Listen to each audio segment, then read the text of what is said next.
아무리 분정해도 우리는 가족이야. 피는 속일 수 없어. 나중에 분명 후회할 거야. 가족을 버린 걸 후회할 거라고. 다 끝났어. 대표 고모라니까요. 내가 이 회사 주인 엄마나 다름없어. 고모, 지금 가족이라고 하셨어요? 당신이 인간입니까? 강남 한복판 잘 나가는 IT 기업 로비가 발칵 뒤집혔습니다.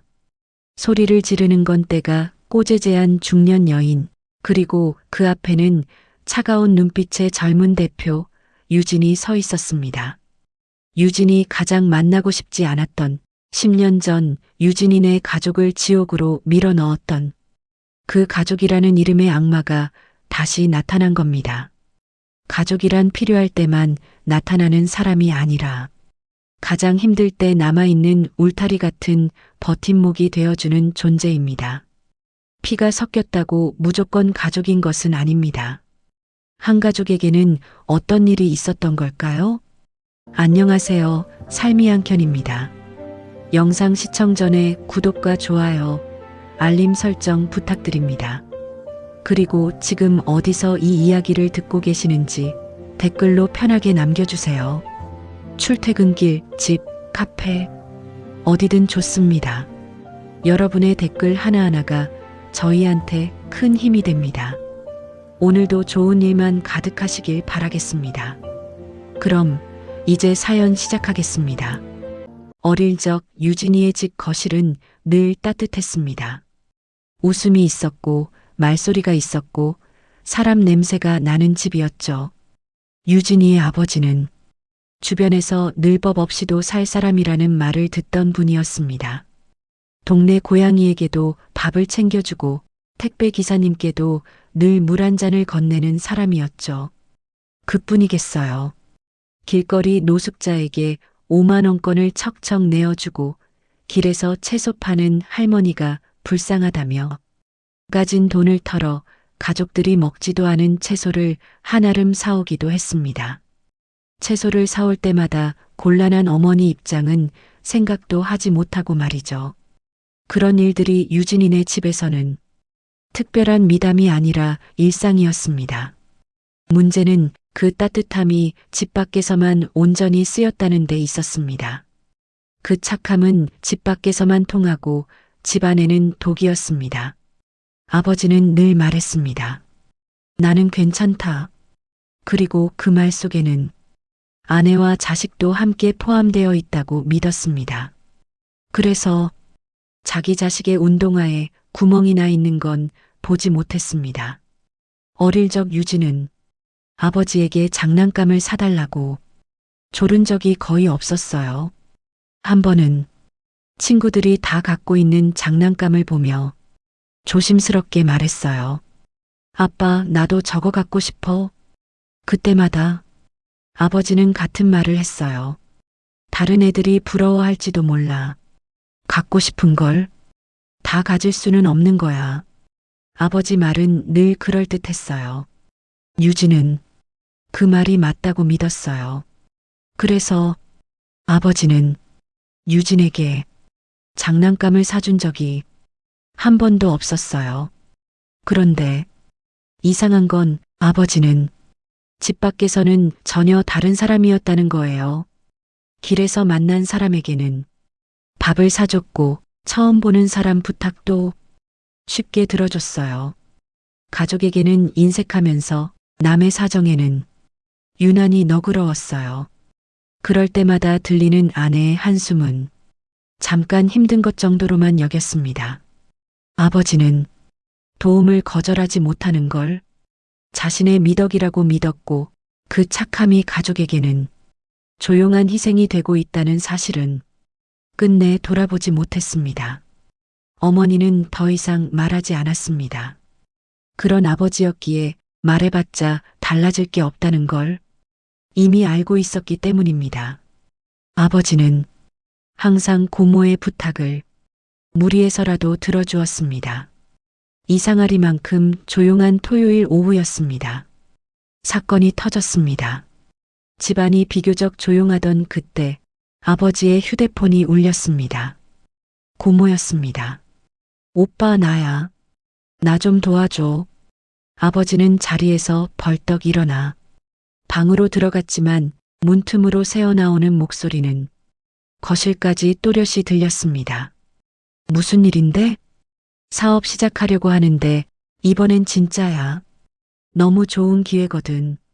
이번 한 번만 성공하면 인생이 바뀌어. 딱 1년만 빌려줘. 전화기 너머의 고모 목소리는 부탁이라기보다 이미 결정된 요구처럼 들렸습니다. 얼마나 필요한데? 아버지가 묻자 잠시의 망설임도 없이 대답이 돌아왔습니다. 5천만 원만. 그 순간 거실에서 설거지를 하던 어머니의 손이 멈췄습니다.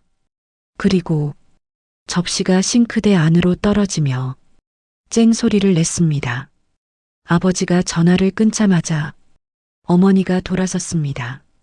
안 돼요. 단호한 한마디였습니다. 그래도 내 동생인데. 아버지는 이미 설득이 아니라 변명을 시작하고 있었습니다. 동생이면 다예요? 어머니의 말은 질문이 아니라 그동안 쌓아둔 분노였습니다. 어머니가 더는 참지 못하고 말했어요. 그 돈이 그냥 여유 자금인 줄 알아요? 노후 자금도 준비해야 하고 유진이 대학 갈 때 등록금도 있어야 해요. 앞으로 돈 들어갈 때가 얼마나 많은데요? 어머니의 목소리가 점점 높아졌어요. 당신 동생이 그동안 우리한테 뭘 해줬는데 이렇게 큰 돈을 빌려줘요? 매번 계획도 없이 책임질 생각도 없이 필요할 때만 손 벌리잖아요. 그때마다 우리가 대신 감당했고요. 어머니는 아버지를 똑바로 보며 말했어요. 가족이면 다 이해해줘야 하는 게 아니에요. 가족이면 책임부터 져야죠. 하지만 아버지는 고개를 돌리며 말했습니다. 그래도 가족이잖아. 어려울 때 도와주는 게 오빠지. 남편은 눈을 부릅뜨며 소리를 질렀습니다. 당신은 피도 눈물도 없어? 가족이 뭐야? 어려울 때 돕는 게 가족 아냐? 결국 아버지는 미친 짓을 저질렀습니다. 어머니는 또 깨달았습니다. 이번에도 아버지의 마음은 이미 고모 쪽으로 기울어 있다는 걸. 그 순간부터 이 대화는 설득이 아니라 통보가 되었습니다. 아버지의 목소리에는 이미 결심이 서 있었습니다. 그날 저녁 아버지의 휴대폰이 다시 울렸습니다. 고모였습니다. 오빠, 내가 아는 사람 있잖아. 작년에 보험 다 해지했는데 생각보다 돈이 꽤 나왔대. 아버지는 말없이 듣고 있었습니다.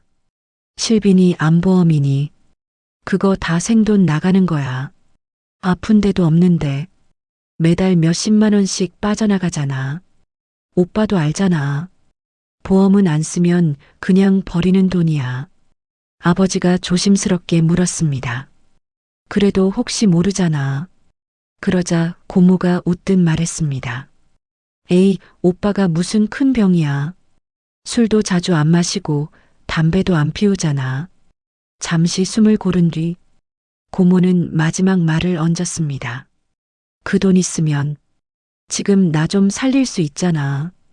오빠 아픈 데 없는데 보험에 묶어두는 게 더 아깝지 않아? 그건 그렇지. 그날 밤 부모님의 방에서 심한 말다툼이 들렸습니다. 당신 미쳤어요? 무턱대고 빌려주자는 게 말이 돼요? 당장 5천만 원이 어디서 나요? 통장에 그 돈 없잖아요. 보험 해지하면 돼. 보험? 당신 정신 나갔어요? 그 보험이 우리가 얼마나 오래 들어온 건데. 여보, 나 건강해. 우리 가족 다 건강하잖아. 보험 없어도 괜찮아.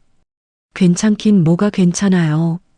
당신 나이가 몇인데 실비보험을 해지해요? 요즘 50대 암 진단 얼마나 많은데. 그래도 내 동생인데 그것도 못해? 내가 오빠야. 오빠가 동생 안 도와주면 누가 도와줘? 아버지의 목소리가 커졌습니다. 가부장적인 아버지의 모습이 나타나는 순간이었습니다. 가족? 가족이면 다 해줘야 해요? 우리가 힘들 때 뭘 도와줬는데. 그래도 안 되는 거 있고 되는 거 있어. 이건 안 되는 거야. 왜 당신은 항상 그래요? 왜 우리보다 남이 먼저예요? 길에서 모르는 사람도 도와주고, 동생도 도와주고. 그럼 우린 뭐예요? 우리 가족은 당신한테 뭐예요? 어머니의 울음소리가 벽을 타고 흘러나왔습니다. 우린 가진 게 없어도 행복하잖아. 지금도 충분히 잘 살고 있잖아. 나는 당신처럼 살고 싶다고 한 적 없어요. 왜 결정할 때마다 우리 생각은 안 해요? 당신 착함 때문에. 우리는 항상 뒤로 밀리잖아요. 유진은 방문 밖에 앉아 이불을 뒤집어 쓰고 귀를 막았지만 그 소리는 계속 들렸습니다. 나흘간 집안 분위기는 얼어붙었습니다. 부모님은 서로 말을 하지 않았습니다. 그러던 중 고모가 우리 집에 직접 찾아왔습니다. 문을 열자마자 인사도 없이 말이 튀어나왔습니다. 오빠, 그래서 돈은 준비됐어? 이번엔 진짜 기회야. 이 나이에 다시 시작할 수 있는 마지막이야. 그 말투에는 미안함도 조심스러움도 없었습니다. 마치 당연히 받아야 할 돈을 확인하러 온 사람 같았습니다. 아버지가 머뭇거리며 말했습니다. 아직은 조금 시간이 필요해. 그러자 고모는 잠시도 기다려주지 않았습니다. 급하니까 빨리 부탁할게. 그 여자는 눈물 콧물 짜며 연기를 시작했습니다. 사실 이미 여러 번 돈을 해먹은 전적이 있는 여자였습니다. 부탁이라는 말과 달리 선택지는 없다는 듯한 목소리였습니다. 유진은 거실 한쪽에서 그 모습을 지켜보고 있었습니다. 초등학교 6학년. 어린 나이였지만 유진은 알 수 있었습니다. 이 집에서 누가 잘못하고 있는지, 그리고 아버지도 그 잘못을 알면서 외면하고 있다는 것을요. 속이 터질 것 같았습니다. 고모. 유진이 입을 열자 어른들의 시선이 동시에 꽂혔습니다. 왜 유진아? 고모는 웃으며 말했지만 그 웃음은 금세 굳었습니다. 고모는 지난번에 빌린 돈은 다 갚았어요? 순간 거실의 공기가 멈췄습니다. 뭐? 작년 설날에 아빠한테 빌린 돈은요? 유진의 목소리는 떨렸지만 또렷했습니다. 고모는 맨날 돈만 빌리고 안 갚잖아요. 그래서 우리 엄마가 맨날 우는 거잖아요. 그 말이 떨어지자 거실 공기가 얼어붙었습니다. 고모의 얼굴이 순식간에 굳더니 곧장 시선이 유진이 아니라 어머니 쪽으로 향했습니다. 새언니는 애 앞에서 뭐라고 했길래 어린애가 저런 말을 해요? 말은 차분했지만 속은 뻔히 보였습니다. 아이의 말이 아니라 새언니의 말로 몰아가려는 계산이었습니다. 애들은 어른 일에 끼어들면 안 되는 거야. 그러면서도 고모의 목소리는 점점 날이 서갔습니다. 버릇없게 유진은 입술을 꽉 깨물었습니다. 고모는 자기 말을 끝까지 하지 않았습니다. 사과도 해명도 없이 고개를 숙인 척하다가 눈가를 훔쳤습니다. 그리고 마치 상처받은 사람처럼 말했습니다. 참, 별꼴을 다 보겠네. 그 말은 아이에게 한 말이 아니었습니다.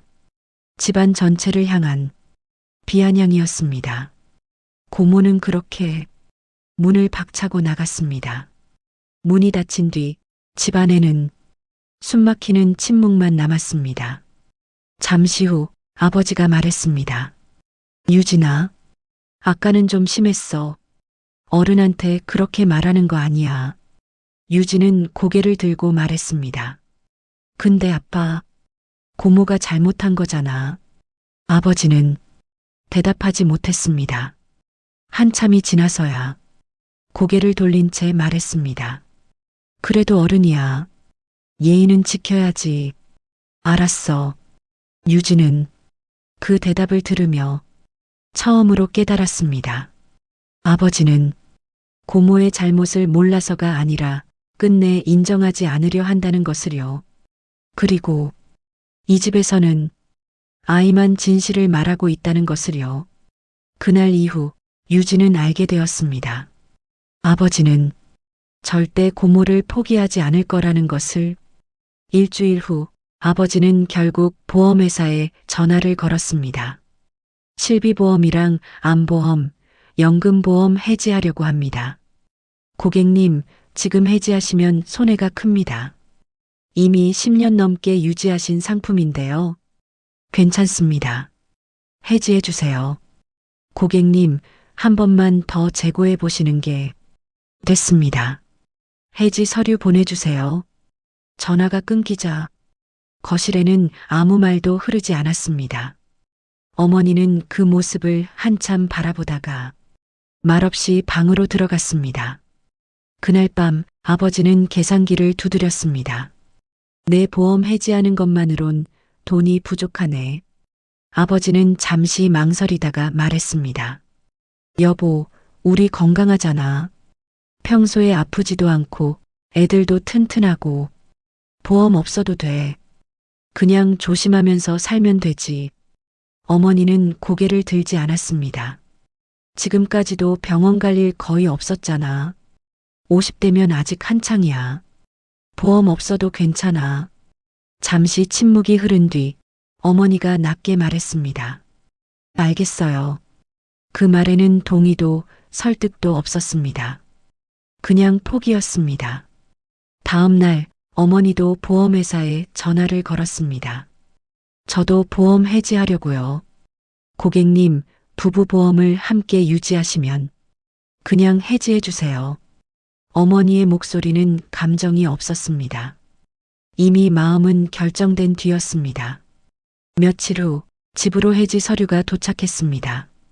실비보험, 암보험, 연금보험, 오랜 시간 조금씩 쌓아온 우리 가족의 안전망이었습니다.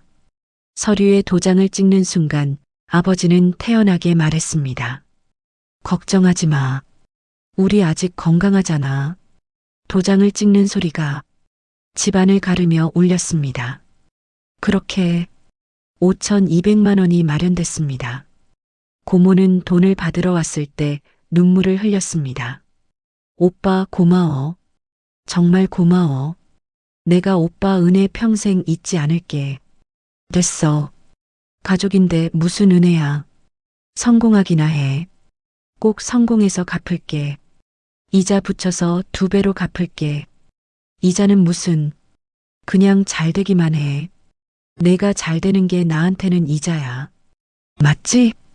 하나밖에 없는 동생한테 이 정도는 당연하긴 하지. 가족인데.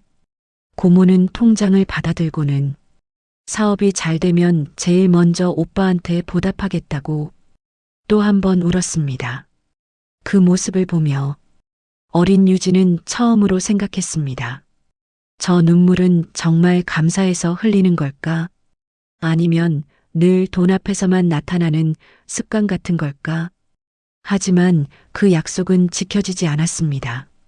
한 달 후 고모에게 전화했을 때 처음으로 전화를 받지 않았습니다. 이상하네. 왜 전화를 안 받지? 아버지는 문자를 보냈습니다. 읽은 표시가 떴지만 답장은 오지 않았어요. 무슨 일 있는 거 아니야? 아버지는 화를 내긴커녕 걱정했습니다. 일주일이 지나도 한 달이 지나도 고모는 연락이 되지 않았습니다. 2달 후 아버지는 고모 집을 찾아갔습니다. 하지만 집은 비어 있었습니다. 이사 가신 지 한 달 됐어요. 어디로 가셨는지는 모르겠어요. 옆집 주민의 말이었습니다. 아버지는 멍하니 서 있었습니다. 혹시 무슨 일이 생긴 거 아닐까? 집에 돌아온 아버지는 여전히 고모를 걱정했습니다. 배신당했다는 생각보다 동생에게 무슨 일이 생긴 건 아닌지 걱정하는 게 먼저였습니다. 어머니는 끝내 아무 말도 하지 않았습니다. 어머니는 그날 이후 아버지와 눈을 마주치지 않았고 집안의 말들은 하나둘 사라졌습니다. 대신 저녁마다 식탁 위에 소주병이 놓이기 시작했습니다. 아버지는 죄책감 때문에 술을 마신 게 아니었습니다. 자신이 틀렸다는 생각이 들까봐 그 생각을 하기 전에 먼저 취해버리고 싶었던 겁니다. 그는 여전히 자신이 해야 할 일을 했다고 믿었습니다. 사랑하는 동생을 돕는 게 같은 선택이라고 여겼고 본인이 괜찮으면 가족도 괜찮아야 한다고 믿었습니다. 그런데 세상은, 아니 집안은 처음으로 그를 부정하고 있었습니다. 그 낯선 침묵 앞에서 아버지는 스스로를 설득하듯 중얼거렸습니다. 나는 잘못한 거 없어. 가족이면 도와주는 게 맞는 거야. 그 말은 누군가를 향한 변명이 아니라 무너지지 않기 위해 끝까지 붙잡고 싶었던 자기 자신에 대한 주문이었습니다. 그 믿음이 가족을 조금씩 무너뜨리고 있다는 사실을 외면한 채로 말이죠. 하지만 현실은 달랐습니다. 돈을 건네고 정확히 6달 뒤 아버지는 새벽에 바닥에 주저앉았습니다. 여보, 배가 너무 아파. 새벽 3시 아버지의 신음에 잠이 깼고 어머니는 이름을 부르며 아버지를 흔들었습니다. 119가 도착했을 때 아버지는 이미 말을 잇지 못했고 응급실 형광등 아래에서 그는 처음으로 겁에 질린 얼굴을 하고 있었습니다. 검사가 이어지는 동안 아버지는 현실을 부정하듯 말했습니다. 나 괜찮을 거야. 보험을 해지하던 날, 그때 아무렇지 않게 뱉었던 말들이 생각보다 훨씬 빠르게 현실이 되어 돌아왔어요. 면담실에서 의사는 차분하게 말했습니다. 췌장암 사기입니다. 이미 간으로 전이됐고요. 수술은 어렵습니다. 아버지는 그 말을 듣고도 바로 반응하지 않았습니다. 다만 잠시 뒤 아주 낮은 목소리로 물었습니다. 그럼 얼마나 남았습니까? 6개월에서 1년 정도입니다. 의사는 습관처럼 덧붙였습니다. 실비보험 있으시죠?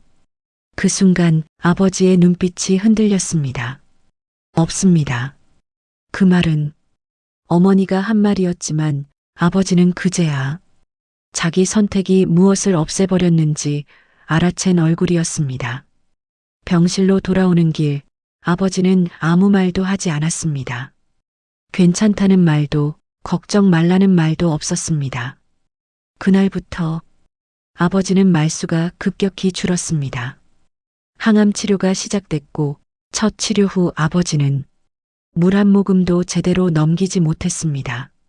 토하러 화장실로 가는 아버지의 등을 보며 어머니는 등을 쓸어내렸고 아버지는 고개를 돌려 말했습니다. 보지마, 더럽다. 그 말에는 자존심과 미안함이 섞여 있었습니다. 병원비는 빠르게 불어났습니다. 첫 달 병원비가 800만 원이 나왔을 때 아버지는 영수증을 한참 바라보다가 어머니에게 말했습니다. 동생한테 연락해봤어? 어머니는 대답하지 않았습니다. 아버지는 직접 전화를 걸었습니다. 신호음이 가다가 끊겼습니다. 다시 걸었습니다. 이번엔 받지 않았습니다. 문자를 보냈습니다. 나야. 몸이 좀 안 좋아서. 읽음 표시가 떴습니다. 답장은 없었습니다. 그 다음 날도, 그 다음 주도 아버지는 같은 문자를 보냈습니다. 괜찮다. 그냥 얼굴 한 번만 보자. 어느 날부터 읽음 표시도 사라졌습니다. 그날 밤 아버지는 휴대폰을 내려놓고 처음으로 말했습니다. 차단했나 보다. 그 말은 화도 아니고 원망도 아니었습니다. 그냥 받아들이는 목소리였습니다. 힘들겠지. 그러니까 못 오는 거겠지. 아버지는 끝까지 동생 편에서 이유를 만들어냈습니다. 하지만 그날 이후로 아버지는 더 말라갔습니다. 머리카락이 빠지고 몸무게가 눈에 띄게 줄었고 거울을 보지 않으려 했습니다. 어느 날 유진에게 물었습니다. 너 편의점 아르바이트 하니? 응. 아버지는 잠시 눈을 감더니 낮게 말했습니다. 미안하다. 그 말은 사과라기보다 가장으로서 무너진 사람의 고백이었습니다. 아빠가 지켜줘야 할 나이에 내가 병원비 걱정하게 만들어서 미안하다. 그날 아버지는 처음으로 유진 앞에서 어린아이처럼 펑펑 울었습니다. 병실에는 사람이 거의 오지 않았습니다. 아버지가 평생 챙기던 사람들, 밥값을 대신 내주던 사람들, 술자리에 끝까지 남던 사람들, 아무도 오지 않았습니다. 단 한 번 친구 하나가 봉투를 두고 갔습니다. 10만 원이 들어 있었습니다.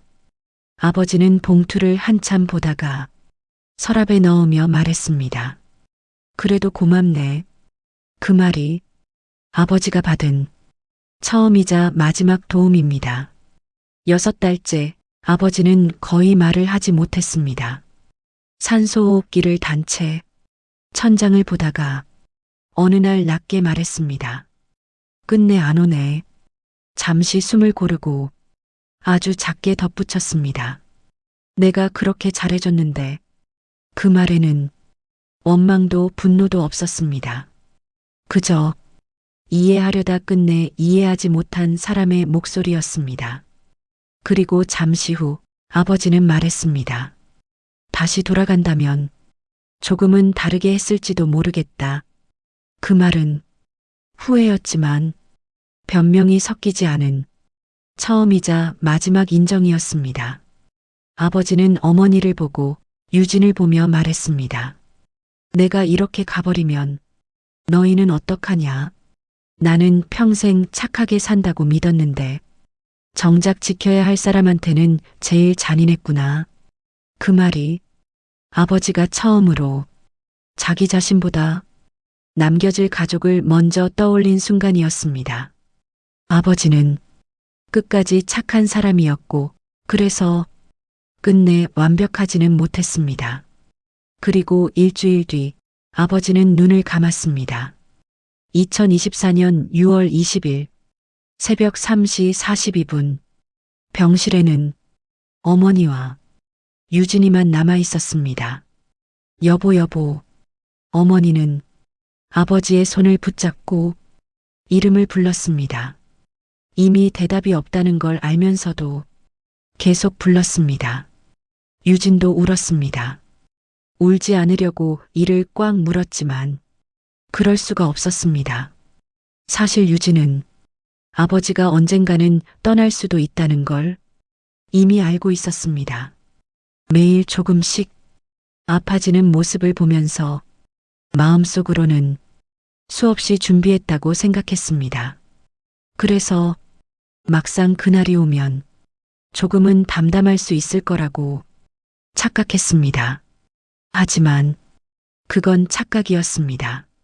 늘 따뜻하던 아버지의 손이 조금씩 식어가는 게 손끝으로 느껴졌습니다. 그 차가움이 팔을 타고 가슴까지 그대로 올라왔습니다. 숨이 막혔고 가슴이 찢어질 것 같았습니다. 아빠, 불러도 아무 대답이 없었습니다. 그제야 정말 끝이라는 게 머리가 아니라 몸으로 와 닿았습니다. 병실에는 유진의 울음소리만 가득 찼습니다. 참으려고 할수록 더 크게 터져나왔고 누가 말리지 않아도 멈출 수가 없었습니다. 그날 유진은 처음으로 알았습니다. 사람이 이렇게까지 아플 수 있다는 걸. 장례식장은 생각보다 조용했습니다.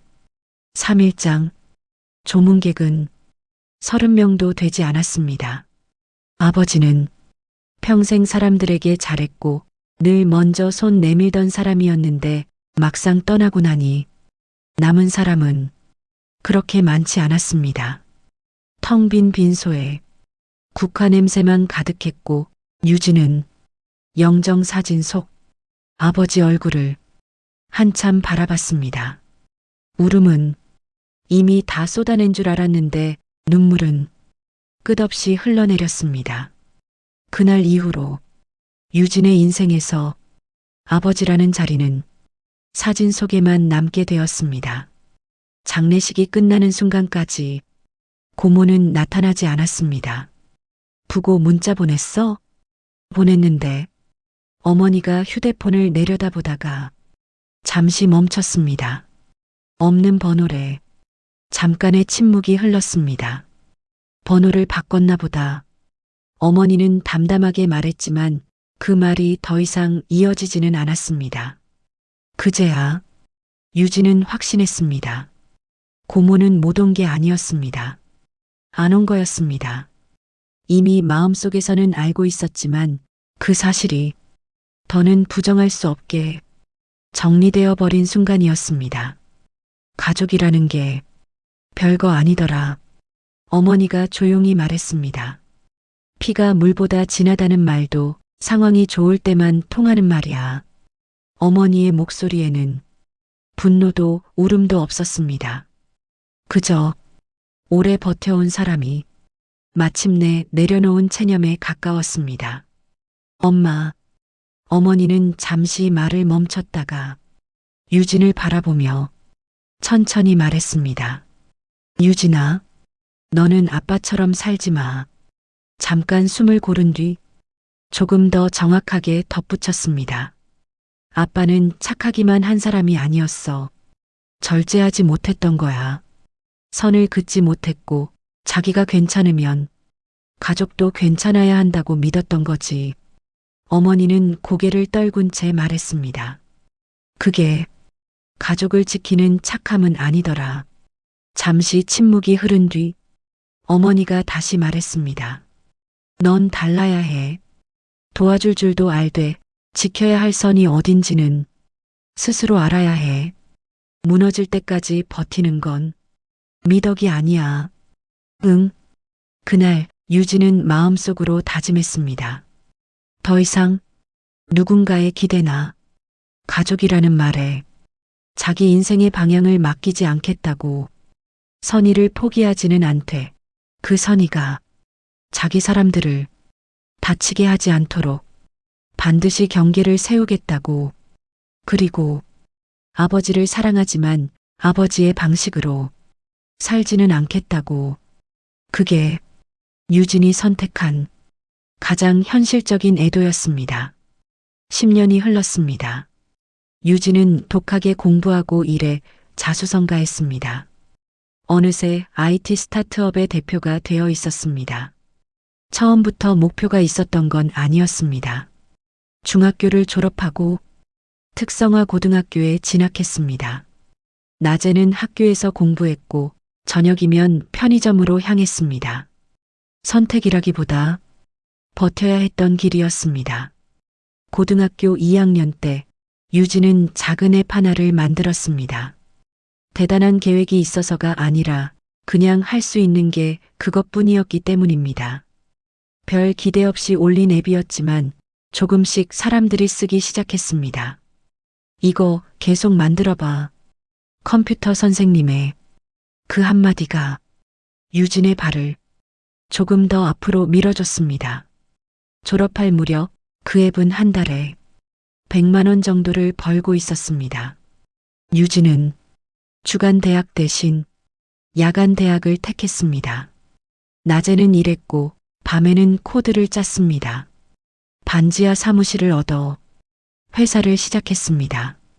처음 몇 년은 성공이 아니라 그냥 버티는 시간이었습니다. 라면으로 끼니를 때웠고 사무실 바닥에서 담요 하나 덮고 잠들었습니다. 그래도 그만두지는 않았습니다.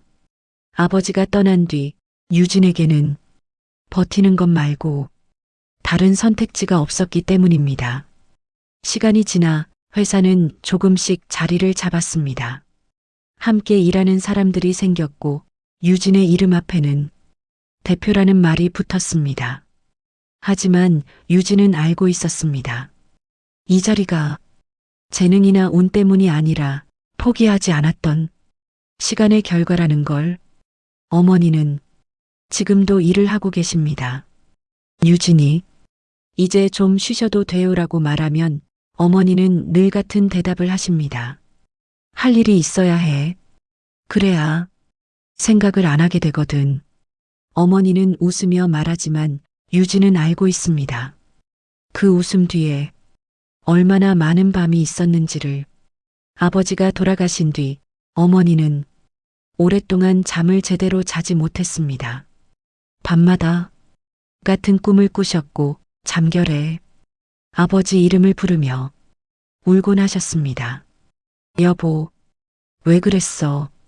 유진은 그럴 때마다 어머니를 안아드리며 말했습니다. 엄마, 괜찮아. 다 지나갔어. 어머니는 잠시 고개를 끄덕이며 대답하셨습니다. 응, 지나갔지. 하지만 유진은 알고 있었습니다. 어떤 것들은 시간이 지나도 사라지지 않는다는 걸. 다만 조용히 겹겹이 쌓인 채 함께 살아가게 될 뿐이라는 걸. 그날도 그런 평범한 오후였습니다. 갑자기 1층 로비에서 고성이 들렸습니다. 내가 가족이라니까요. 대표 당장 불러요. 직원 하나가 회의실로 뛰어들어왔습니다. 대표님 아래에 대표님 고모라는 분이. 유진은 말없이 자리에서 일어났습니다. 엘리베이터 문이 열리고 로비가 보였습니다. 그리고 그 여자를 봤습니다. 10년 만에 보는 고모였습니다. 낡은 점퍼, 색바랜 청바지. 하지만 목소리만큼은 예전 그대로였습니다.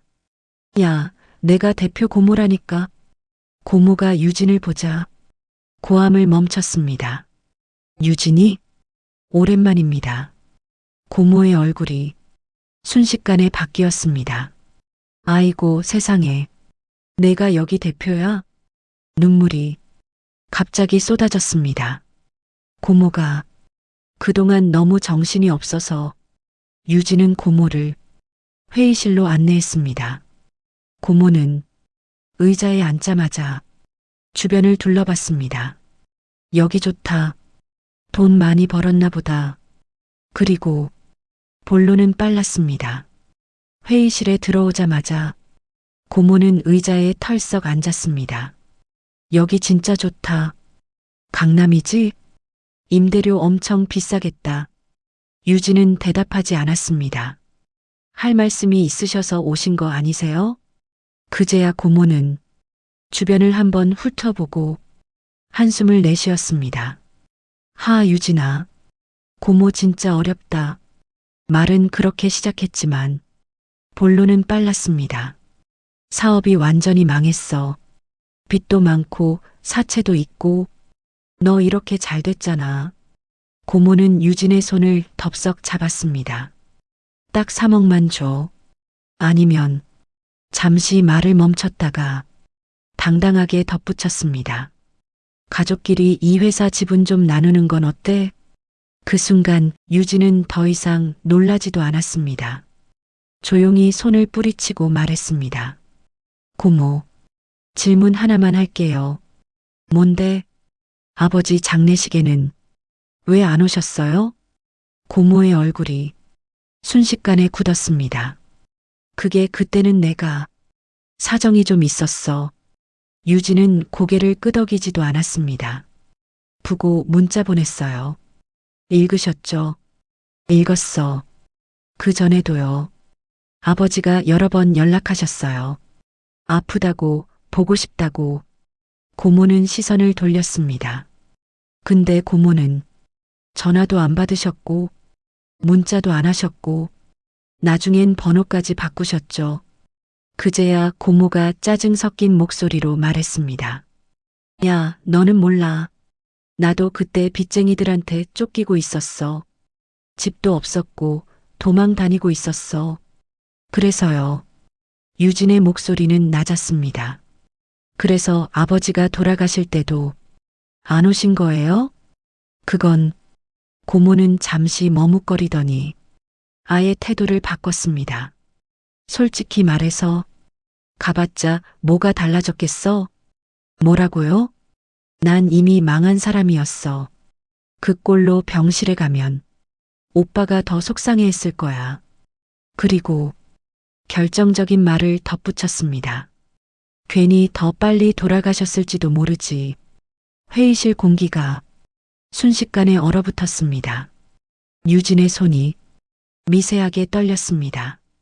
지금 아버지를 위해서 안 간 거라고 말씀하시는 거예요?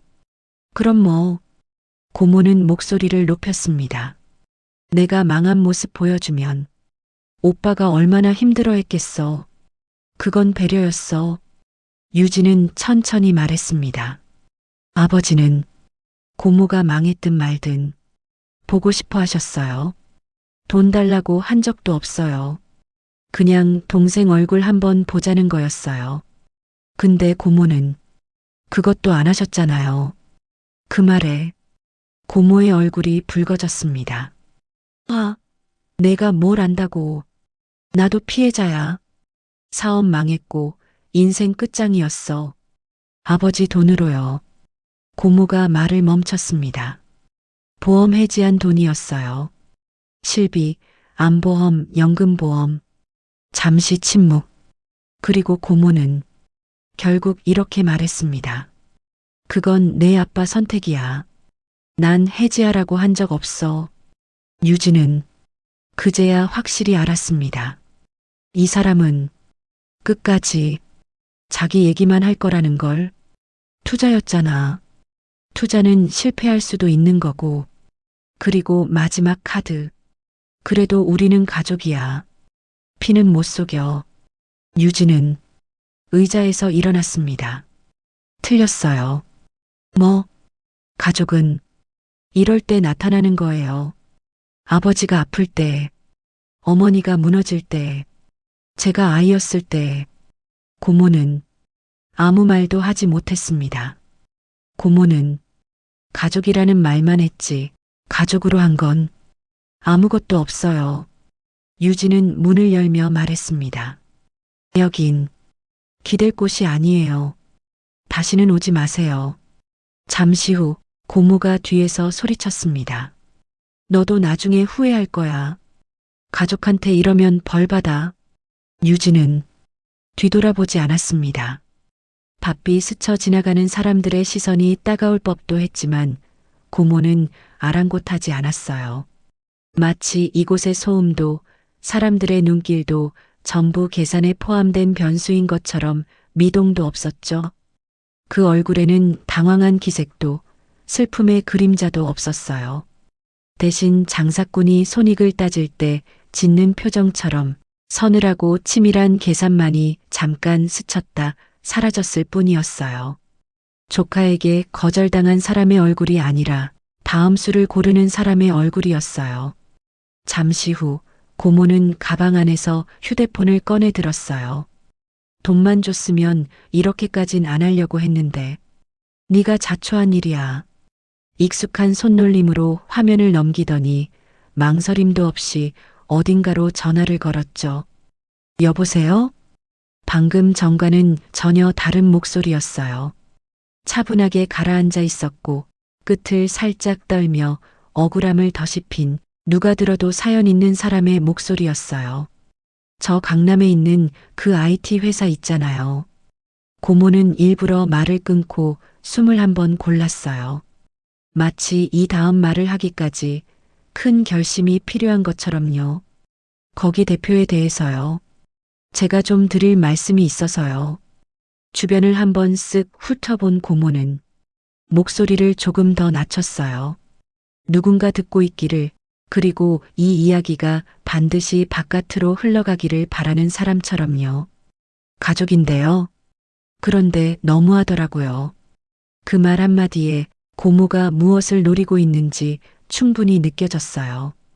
도움이 아니라 동정이었고 대화가 아니라 구경거리였어요. 전화를 끄는 고모는 아무 일도 없었다는 듯 로비 출구 쪽으로 걸음을 옮겼어요. 분노도 상처도 정리된 얼굴이었어요. 마치 이미 다음 장면이 머릿속에 다 짜여 있다는 사람처럼요. 문을 나서는 고모의 뒷모습은 이상할 정도로 가벼워 보였어요. 막 쫓겨난 사람의 발걸음이 아니라 이제 판을 한번 뒤집어 보려는 사람의 발걸음 같았거든요. 이 만남은 끝이 아니라는 걸요. 고모는 떠난 게 아니라 다른 방식으로 다시 들어올 준비를 하고 있었다는 걸요. 네가 이렇게 나온단 말이지. 마치 이미 다음 수를 준비해둔 사람처럼 말입니다. 회의실로 돌아간 유진은 이유 없이 등골이 서늘해졌습니다.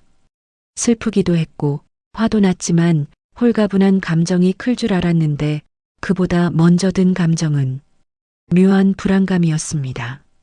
그리고 그 불안은 틀리지 않았습니다. 일주일 후 밤이었어요. 유진의 휴대폰이 울렸습니다.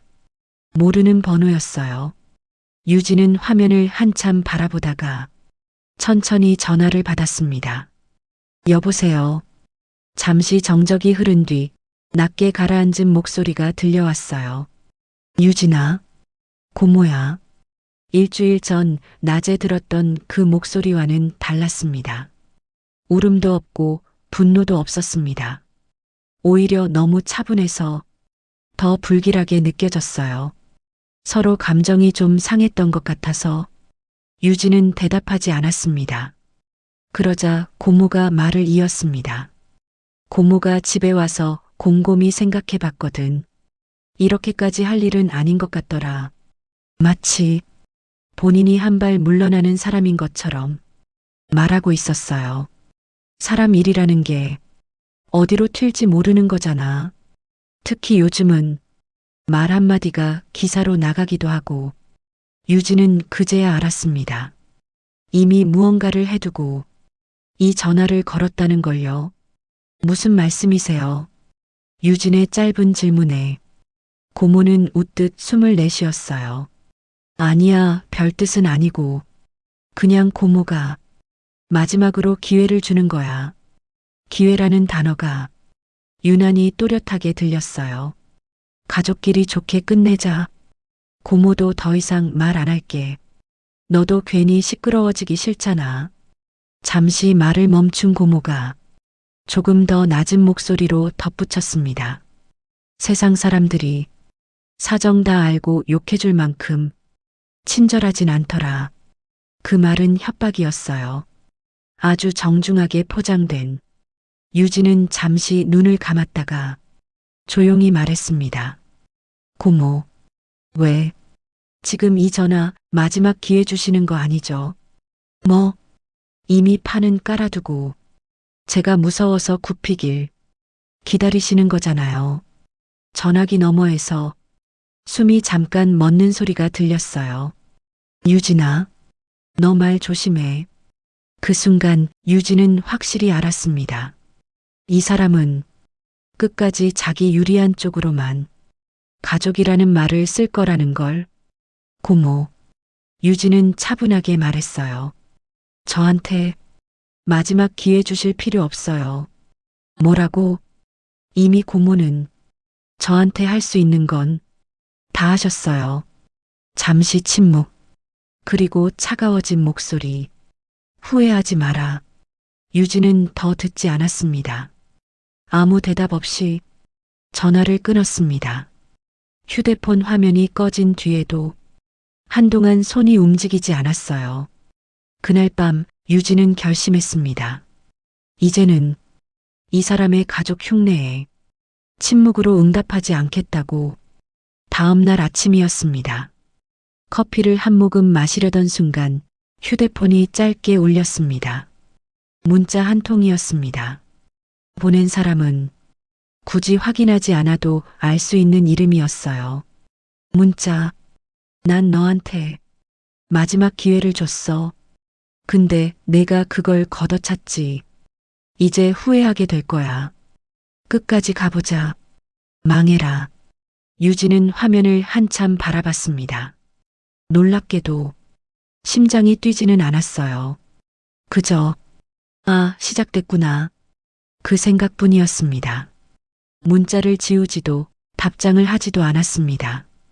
그럴수록 이 사람은 더 흥분할걸. 유진은 이미 알고 있었거든요. 그때였습니다. 사무실 문이 급하게 열리며 비서가 들어왔습니다. 대표님, 목소리가 평소와 달랐어요.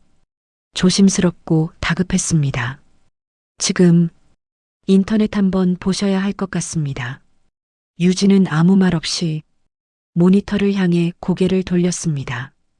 포털 메인 화면에 익숙한 이름이 떠 있었습니다. 성공한 IT 대표, 가족 외면 논란, 병든 고모를 내쫓은 냉정한 CEO. 기사의 첫 문장은 이랬습니다. 강남의 한 IT 기업 대표가 어려움에 처한 고모를 냉정하게 외면해 논란이 되고 있다. 유진은 화면을 스크롤했습니다. 어디에도 아버지의 병실은 없었고 보험을 해지한 이야기도 없었고 10년의 공백도 없었습니다. 대신 도와달라 애원한 고모, 차갑게 돌아선 조카, 그 그림만 교묘하게 짜여 있었습니다. 유진은 천천히 숨을 들이마셨습니다. 비서가 조심스럽게 물었습니다. 대표님, 어떻게 할까요? 유진은 잠시 생각하다가 고개를 들었습니다. 그리고 아주 낮은 목소리로 말했습니다. 이제 제가 말할 차례네요. 그 순간 유진은 확신했습니다. 이건 싸움이 아니라 정리라는 걸. 그리고 이제는 도망치지도 침묵하지도 않겠다고요. 포털 화면에는 댓글은 순식간에 불붙었습니다. 돈이 뭐라고. 아무리 실력 좋아도 인성이 안 좋으면 끝이다. 성공하면 가족부터 버리네. 역시 돈 벌면 사람이 변해. 그날 밤 임원회의가 열렸습니다. 대표님, 이대로 침묵하면 사실로 굳어집니다. 유진은 고개를 숙였습니다. 다음 날 유진은 숨지 않았어요. 공식 SNS에 입장문을 적어 올렸습니다. 제 입장을 밝힙니다. 저는 도움을 거절했습니다. 그건 사실입니다. 하지만 이유도 사실입니다. 10년 전 아버지는 동생을 돕기 위해 우리 가족의 보험을 모두 해지했습니다. 그 돈을 받은 고모는 연락을 끊었습니다. 6개월 후 아버지는 암 진단을 받았습니다. 고모를 위해 보험을 전부 해지했기 때문에 아버지는 실비보험조차 없었습니다.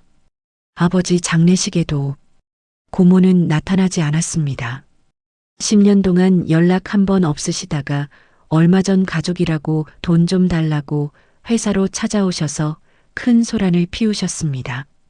그래서 저는 도움을 거절했습니다. 가족이란 필요할 때만 찾는 사람이 아니라 가장 힘들 때 곁에 있었던 사람이라고 생각하기 때문입니다. 가족이라는 이름만 있고 책임이 없는 관계를 저는 가족이라고 부르지 않습니다.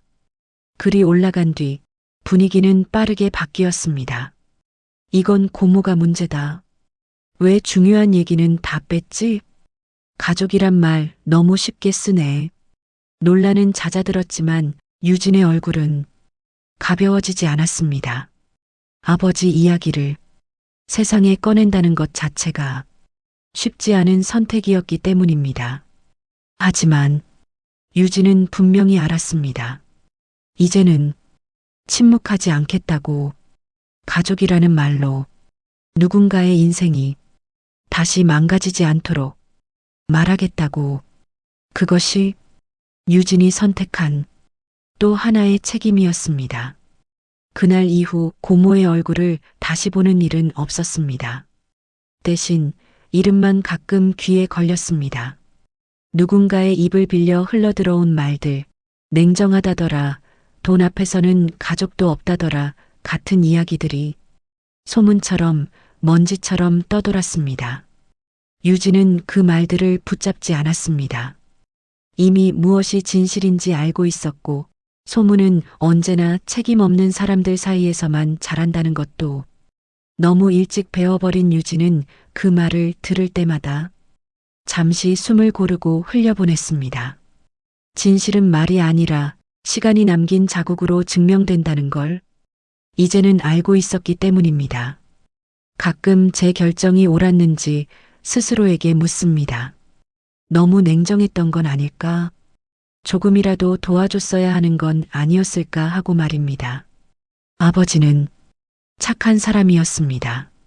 사람들에게 잘했고 부탁을 거절하지 못했고 늘 먼저 손을 내미는 사람이었어요. 하지만 아버지는 착하기만 한 사람이었어요.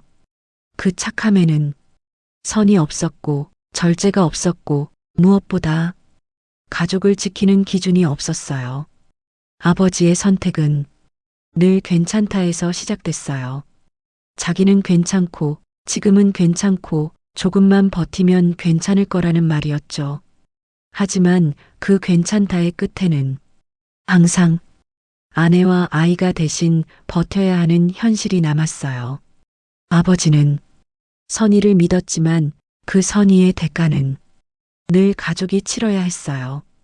그리고 그 사실을 아버지 자신만 끝까지 모르고 계셨어요. 유진의 책상 위에는 아버지의 시계가 놓여 있어요. 병실에서 마지막까지 차고 계시던 시계였어요. 똑딱, 똑딱. 시계는 지금도 정확하게 움직이고 있어요.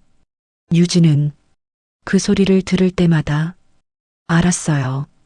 시간은 계속 흐르지만 그때의 선택은 다시 고칠 수 없다는 걸요.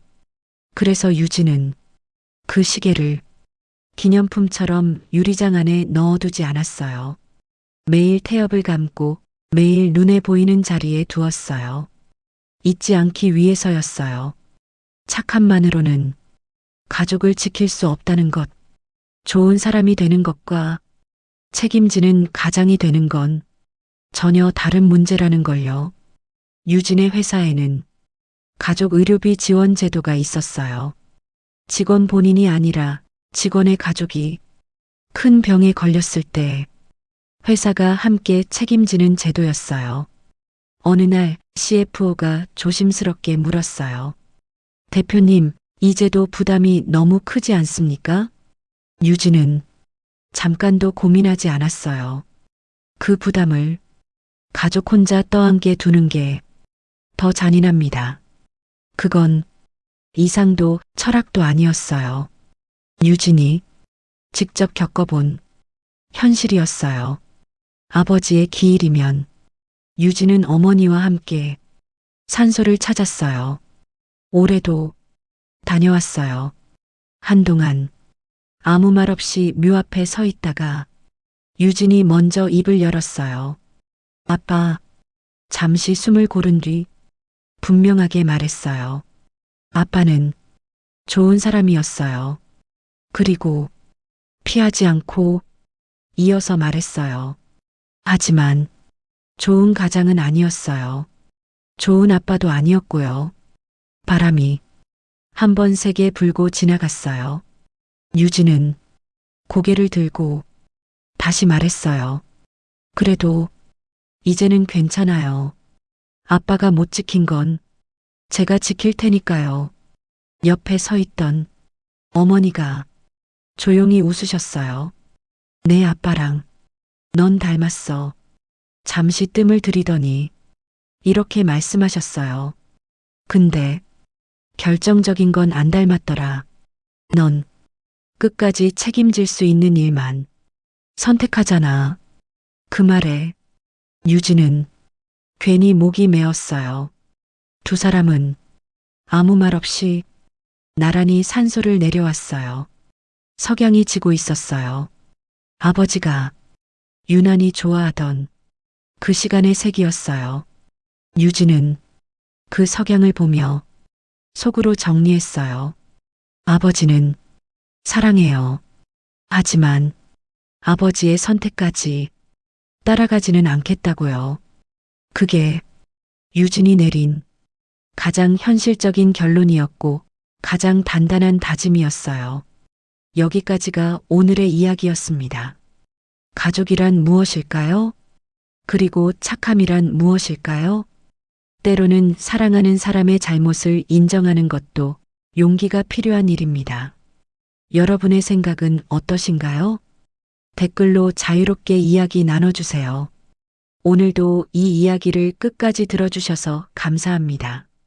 구독과 좋아요, 알림 설정은 더 많은 이야기를 전하는데 큰 힘이 됩니다. 오늘 하루도 좋은 일만 가득하시길 바랍니다.